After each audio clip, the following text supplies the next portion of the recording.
ના દંભ ના પાખંડ, વાત કરીશું હૃદયની છોવીને.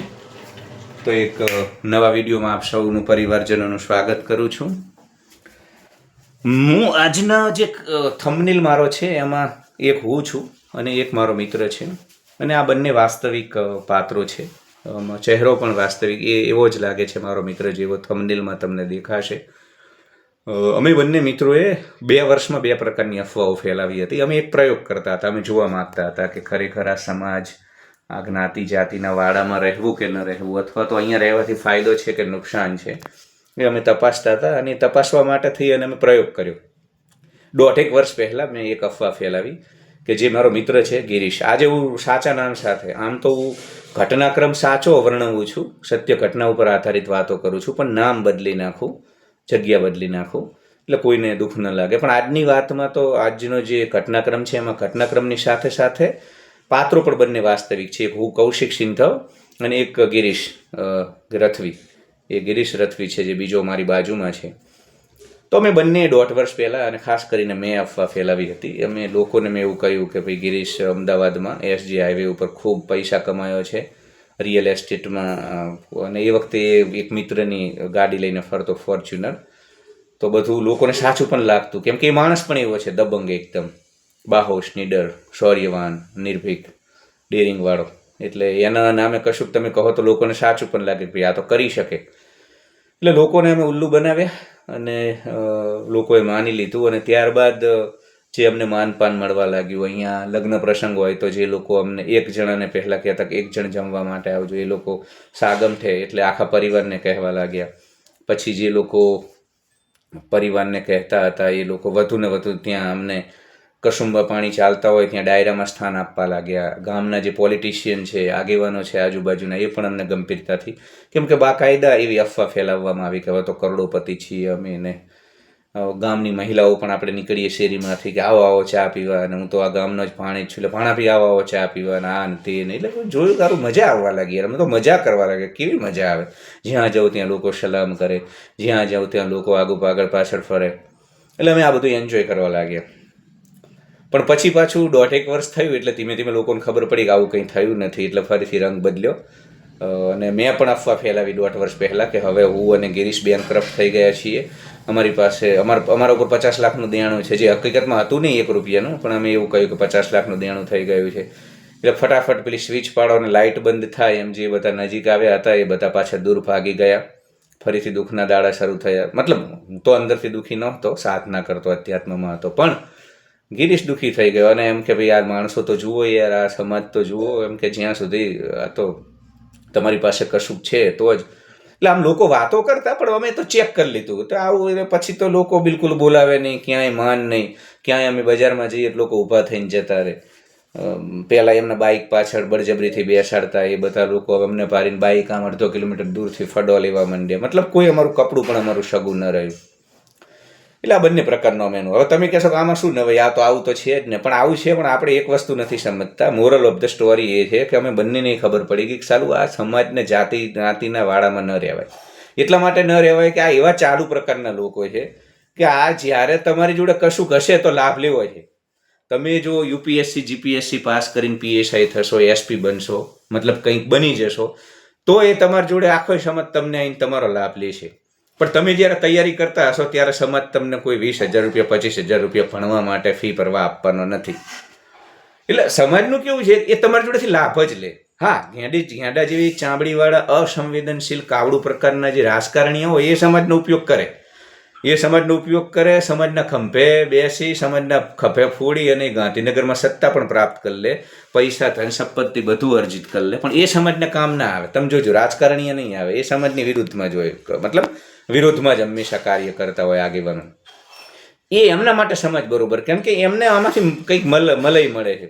બાકી મારા તમારા જેવા જે સામાન્ય માણસ છે ને મિત્રો, એમના માટે તો સમાજ, આપણે તો ખોટું આ લોકોની પાછળ જ્યાં ત્યાં 2 મહિના લગ્નમાં દોડવાનું, ને આમના તપેલા ઉઠાવવાના, ને બધા લોંડીપણા કરવાના, ને પેલી કહેવાય ને ગાયને દોઈને ગધાડાને પીવડાવવાનું.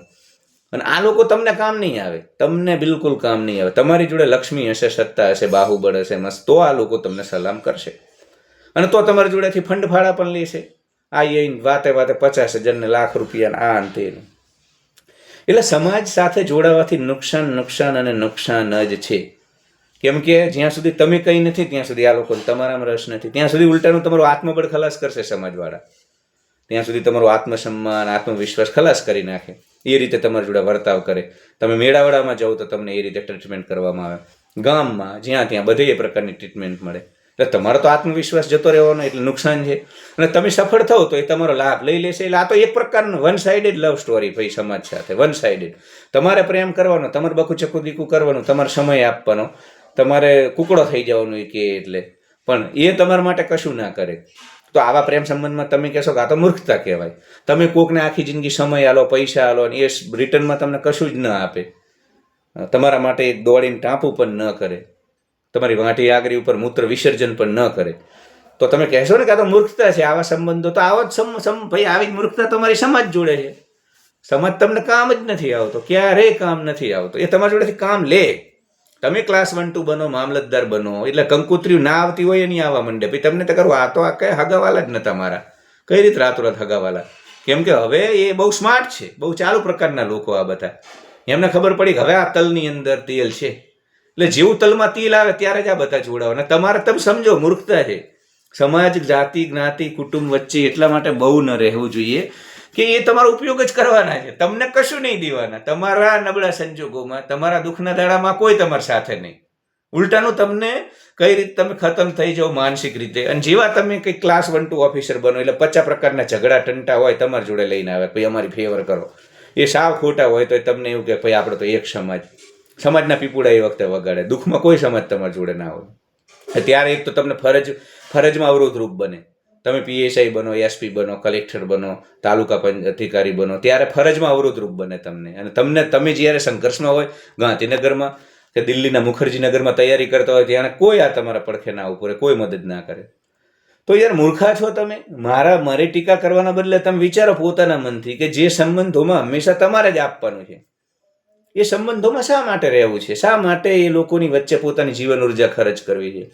જે લોકો તમારી સાથે સ્વાર્થથી જ જોડાયેલા છે. એટલે ઠીક છે, આ લોકો રાજકારણીની જેમ આમનો ઉપયોગ તમે કરી શકવાના હોય તો એમની વચ્ચે રહેવાય.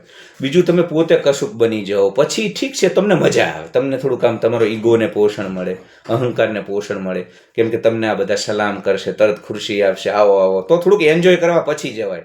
પેલા લક્ષ્મી, સત્તા અને બાહુબળ એકઠું કરાય, શક્તિ પેદા કરાય. એટલે મારું અને ગિરીશનું તો એવું માનવું છે કે સમાજ સાથે બહુ જોડાયેલું ન રહેવાય. કારણ કે આ લોકો કામ નથી આવતા. આપણો જેટલો પણ સમય છે પરિવાર સાથે, અને અમુક 2-3 લોકો આખા જીવનમાં હોય, અંગત મિત્રો, જે અડધી રાતના આપણા સાથી હોય, અડધી રાતે આપણા સુખ દુઃખમાં, મતલબ સુખ કરતાં ઘણા બિચારા દુઃખમાં ઊભા રહે, એવા 2-3 જેન્યુન લોકો સાથે જોડાયેલા રહેવું જોઈએ સમાજના. પણ બાકી આ યાર 151 ગામ હોય ને એમાં 2-3 લાખ લોકો વચ્ચે જીવન ઉર્જા, દરેક 3 મહિના લગ્ન ચાલે ને કંકોત્રી હોય ત્યાં જવાનું, આ ને પેલું ને ટૂંકણું કથા બેસાડીને ગંગા પૂજન ને ખોટો સમય ને. કારણ કે આમાં કંઈ મળવાનું નથી. આ તો બધું યાર સ્વાર્થના. આવા લોકો જોડે શું કામ? મતલબ મારી વાત જવા દો, તમે પોતે તમારા બુદ્ધિ, તર્કનો, મગજનો ઉપયોગ કરો કે જ્યાં સ્વાર્થ સિવાય કંઈ નથી, જ્યાં સંપૂર્ણ જોડાણ સ્વાર્થના માપદંડ ઉપર ઉભેલું છે. સ્વાર્થ જ્યાં ત્રાજવું લઈને તોલી અને તમને બોલાવવા કે ન બોલાવવા, તમારા ઘરે આવવું કે ન આવવું એ પણ નક્કી કરવામાં આવે છે, એવા લોકો સાથે શા માટે યાર, શા માટે? મૂર્ખ છો. એટલે અને મેં તો જોયું જે લોકોએ સમાજને આ બધું છોડ્યું, દૂર ગયા, એ જ વિકાસ કરી શક્યા છે, અથવા તો કમસે કમ પોતાનું જીવન. નહીં તો યાર આ બધા મરણમાં ને પરણમાં ને આ ખોટા રિવાજો, અને કોઈ આમાં મતલબ આ કશું, આમાં તમારું જીવન નષ્ટ થશે. જે શ્વાસ થોડાક તમને 60 70 80 વર્ષ જો જીવો તો, હવે તો એ જીવો તો એવું છે જીવન આજકાલનું. એટલે એ યાર તમારી પાછળ જીવો, તમને ગમે એ વસ્તુઓ કરો યાર. તમને કોઈ રમત ગમતી હોય, પેન્ટિંગ ગમતું હોય, ફરવું ગમતું હોય, તમારા પરિવાર માટે જીવો યાર. અથવા તમારો સંપૂર્ણ સમય તમારી પોતાની જાતને મજબૂત બનાવવા, પોતાના મનને, શરીરને પુષ્ટ બનાવવા. કેમ કે અંતે એ જ આ કોઈ કામ. આ તો તમે આ બધા રહ્યા ને સુખના સાથી છે. આ તમારા ઘરે કાલા જામ ને ગુલાબ જાંબુ નક્કી કરવા વાળા છે લગ્નમાં. લાકડીઓ ઉડે, તમારા ઉપર વિપદા આવે, જેલવાસ થાય ત્યારે કોઈ આ તમને સબ જેલમાં મળવા માટે બારીએ ના આવે. તો આવા લોકો પાછળ મને એવું લાગે છે, મારો એવો અત્યાર સુધીનો નિચોડ છે કે મૂર્ખા હોય એ આવા બધા વાડાઓમાં રહીને પોતાનો, હા એ વાળામાં અમુક 2-4% લોકો ઇન્ટેલેક્ચ્યુઅલ હોય, જેનું IQ 10 હોય, બુદ્ધિજીવી હોય, એની સાથે જોડાયેલા રહેવાનું. પણ બાકી બધા 2-3 લાખ લોકોના ટોળાની વચ્ચે રહેવું, ઉર્જા બગાડવી આ મૂર્ખતા છે. વિડીયોને વધુ લોકો સુધી પહોંચાડજો, નવા લોકો સબસ્ક્રાઈબ કરજો, ઘંટડી ઓન કરજો અને હાઈપ બટનમાં મને સ્કોર આપો અને વધુ લોકો સુધી પહોંચાડો. Love you all. Like, share and subscribe and hype my videos. Love you.